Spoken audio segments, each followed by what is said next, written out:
One of the best ways to reduce stress is to manage your time wisely. Ever notice how some people get everything done early, while others are always racing around at the last minute? The following slides will give you practical tips for how to make better use of your time so you can work more efficiently and avoid the kind of last-minute frenzy that leads to stress and panic. Here are some time-saving tips. Block out any distractions. Use your phone's Do Not Disturb function during tasks that require focus, and try to minimize interruptions whenever you're working. Channel your attention. Only use one computer monitor and only open one window at a time. Don't multitask. It doesn't make you work faster or more efficiently, it distracts you. Don't get stuck on small details. Let the perfectionist inside you relax and try to keep the big picture in mind. You can iron out the details later. You can't polish a car that hasn't been built yet. Focus on the priorities. Break down your day's tasks into groups and tackle the most urgent group of tasks first. Organize your workstation. Archive emails that aren't needed anymore. Get rid of waste and clutter. Label your inbox. Create labels that tell you what your emails contain so you can tell at a glance what needs to be done and what can wait.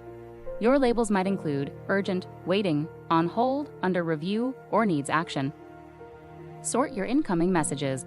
Create filters to automatically assign labels to your incoming emails based on the sender, subject, or keywords they contain. Reduce the amount of repeat work.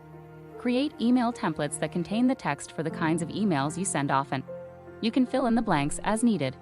For example, Dear fill in the blank, thanks so much for sending the info I asked for. I'll get to work on this and get back to you ASAP. Eliminate dead time. Examine your schedule for time slots where there's a gap in productivity and see if you can rearrange your activities to eliminate that spot. For example, you have a meeting 10:30 a.m. through 11:45 a.m., then another meeting at 12 p.m. that same day. The 15 minutes in between isn't enough time to start a new project, so it's dead time. If you move the 12 p.m. meeting to 1 p.m., you give yourself an hour and 15 minutes to work on another project. One way to reduce stress is to take control of your work and spend some time organizing your priorities. The first step in taking control is learning what factors you have control over and what factors are out of your control. Things you cannot control: interruptions, illness, weather, lack of support, poor instructions, bad internet connection, and traffic.